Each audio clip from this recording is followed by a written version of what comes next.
గత 3 దశాబ్దాలుగా పోరాడుతున్న మల్లిసాల అడ్డకొండ భూములపై తమకు తక్షణమే పట్టాలు మంజూరు చేయాలని డిమాండ్ చేస్తూ రెవెన్యూ అధికారుల నిర్లక్ష్యం వైఖరిని నిరసిస్తూ ఆంధ్రప్రదేశ్ రైతు కూలీ సంఘం ఉమ్మడి తూర్పుగోదావరి జిల్లా కమిటీ ఆధ్వర్యంలో సోమవారం కాకినాడ జిల్లా కలెక్టరేట్ వద్ద నిరసన ధర్నా నిర్వహించారు.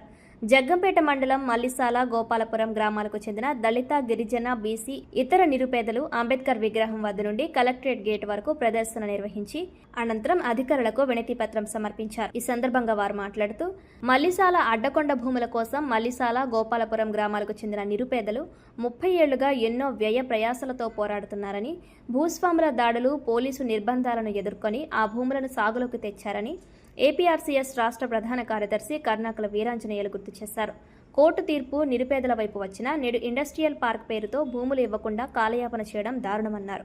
జగ్గంపేట ఎమ్మెల్యే జ్యోతుల నెహ్రూ ప్రతిపక్షంలో ఉన్నప్పుడు పేదలకు పట్టాలు ఇప్పిస్తానని హామీ ఇచ్చి అధికారంలోకి వచ్చాక మాట మార్చారని విమర్శించారు. ఎన్నికల ముందు ఇచ్చిన హామీని తక్షణమే అమలు చేయాలని డిమాండ్ చేశారు. జిల్లా కలెక్టర్ వెంటనే జోక్యం చేసుకుని విచారణ జరిపి అర్హులైన ఎస్సీ, ఎస్టీ, బీసీ పేదలకు ఆ భూములు పంపిణీ చేయాలని, లేని పక్షంలో పెద్ద ఎత్తున ఉద్యమం చేపడతామని హెచ్చరించారు. ఈ నిరసన కార్యక్రమంలో ఏపీఆర్సీఎస్ ఉమ్మడి తూర్పుగోదావరి జిల్లా అధ్యక్ష కార్యదర్శులు వల్లూరి రాజబాబు, బి రమేష్, ఏఐఎఫ్టీయూ జిల్లా అధ్యక్ష కార్యదర్శులు మడికి సత్యం, కుంచి అంజిబాబు, పీడీఎస్యూ రాష్ట్ర కార్యదర్శి కడితి సతీష్, ప్రగతిశీల మహిళా సంఘ నాయకులు రెడ్డి దుర్గాదేవి, ఏపీఆర్సీఎస్ జిల్లా నాయకులు, గ్రామ కమిటీ సభ్యులు పాల్గొన్నారు.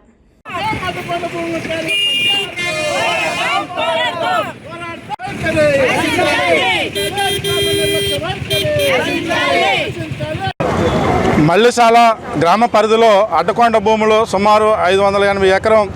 దాని మీద గత 3 దశాబ్దాలుగా మల్లిసాల అలాగే గోపాలపురం ఉన్నటువంటి ఎస్సీ, ఎస్టీ, బీసీ, ఇతర పేదలు అనేక వ్యయ ప్రయాసాలతో మరి ఆ డొంకలు తప్పులు అన్నీ కొట్టి మామిడి మొక్కలు వేసి, జీడి మామిడి మొక్కలు వేసి దాని పంటని తీస్తూ ఉన్నారు.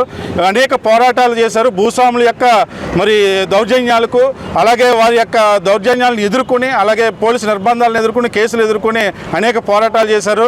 ఈ మధ్యకాలంలో కోర్టు కూడా చాలా క్లియర్గా దాన్ని మళ్ళీ కొట్టేసి ఇది ప్రభుత్వ భూమి, పేదలకు ఇవ్వచ్చు అనేది చెప్పారు. అలాగే గత సంవత్సరం మరి మామిడికాయలని స్వాధీనం చేసుకుని, అక్కడ మామిడి చెట్లన్నీ కూడా స్వాధీనం చేసుకుని అక్కడ ఉన్నటువంటి ప్రజలు మామిడికాయలు కోసుకుంటే అక్కడ కలెక్టర్ గారు, ఇతర అధికారులు కూడా వచ్చి ఒక స్పష్టమైనటువంటి హామీ ఇచ్చారు. దీన్ని సర్వే చేస్తాం, మీరు కంగారు పడకండి, సర్వే చేసి ఈ భూమిని మీకే పంచుతామని చెప్పేసి గత సంవత్సరం హామీ ఇచ్చారు. అప్పటి నుంచి కూడా హామీని నెరవేర్చకుండా అక్కడ ఉన్నటువంటి రెవెన్యూ అధికారులు భూస్వాములకి అనుకూలంగా జగ్గంపేట మండలం మల్లిసాల, కే గోపాలపురం గ్రామాల పరిధిలో ఉన్న 353 సర్వే నెంబరు 508 ఎకరాల ప్రభుత్వ పోరంబోకు కొండ, అది అడ్డకొండ. ఈ కొండను 1985 నుండి ఆంధ్రప్రదేశ్ రైతు కూలీ సంఘంలో ఆధ్వర్యంలో అనేక పోరాటాలు చేసి ఆ కొండలో ఉన్న తుప్పలు, డొంకలు తొలగించి లక్షలాది రూపాయలు ఖర్చు పెట్టి తొలగించి అప్పటి నుండి నేటి వరకు కూడా సాగులోకి తీసుకొచ్చి సాగు చేసుకుంటూ 2 గ్రామాల ప్రజలు సుమారు 700 కుటుంబాలు జీవనం సాగిస్తున్నాయి. దీనికి సంబంధించి అనేక పోరాటాలు చేస్తున్నాం. కానీ వాస్తవానికి 85కు ముందు ఈ భూమిలో సామర్లకోటకు చెందిన ఏలేటి కుటుంబీకులు, భూస్వామ్య కుటుంబీకులు ఎవరైతే ఉన్నారో వాళ్ళు తప్పుడు రికార్డులు సృష్టించి ఆ భూమి మీద అనేక స్టేలు తీసుకురావడము, కోర్టుకు వెళ్ళడం, అనేక ఇబ్బందులు గురి చేస్తున్న క్రమంలో ఈ పోరాటాలన్నింటినీ చూసి 2002లో అప్పటి జాయింట్ కలెక్టర్ ద్వివేది గారు చాలా స్పష్టంగా ఒక కమిటీని ఏర్పాటు చేశాడు. ఆ కమిటీ చాలా స్పష్టంగా చెప్పింది ఇది. ఆంధ్రప్రదేశ్ రైతు కూలీ సంఘం రాష్ట్ర ప్రధాన కార్యదర్శి కర్ణాకల వీరాంజనేయులు మాట్లాడుతున్నాను. ప్రధానంగా కాకినాడ జిల్లా జగ్గంపేట మండలం మల్లిసాల సంబంధించి 353 సర్వే నెంబరు గోపాలపురం మల్లిసాల గ్రామస్తులు 30 సంవత్సరాల నుంచి దాని మీద పోరాడుతున్నారు. వారు చంద్రబాబు నాయుడు గారి సామాజిక వర్గం, సీఎం గారి సపోర్టు కూడా ఎంతో కొంత ఆ ఏలేటి వారికి ఉంది. దాదాపుగా లేదంటే 30 ఏళ్ళ నుంచి 300 కేసులు పెట్టారు. మొత్తం జిల్లాలో ఉన్న కోర్టులని తిప్పుతూ ఉన్నారు. అలాగే భూస్వాములు ఒకసారి అక్కడ ఉన్నటువంటి దళితుల మీద ఒక దాడి కూడా చేయించారు. ఆ దాడిలో ఒక అతనికి కాళ్ళు చేతులు కూడా నరికేశారు. చాలా మందికి దెబ్బలు కూడా తగిలాయి. హాస్పిటల్ కూడా, జనరల్ హాస్పిటల్ కూడా పాలైపోయారు వాళ్ళు. అలా మొత్తం మీద 30 ఏళ్ళ నుంచి కూడా పోరాడుతూ ఉంటే ఈ మధ్యకాలంలో అక్కడ ఉన్నటువంటి శాసనసభ్యులు ఎమ్మెల్యే జ్యోతుల నెహ్రూ గారు ఇండస్ట్రియల్ పార్క్ తెస్తాను అంటాడు. ఇండస్ట్రియల్ పార్క్ అంటే 580 ఎకరం అనేది జగ్గంపేట నియోజకవర్గంలో ఎక్కడా ఖాళీగా లేదు.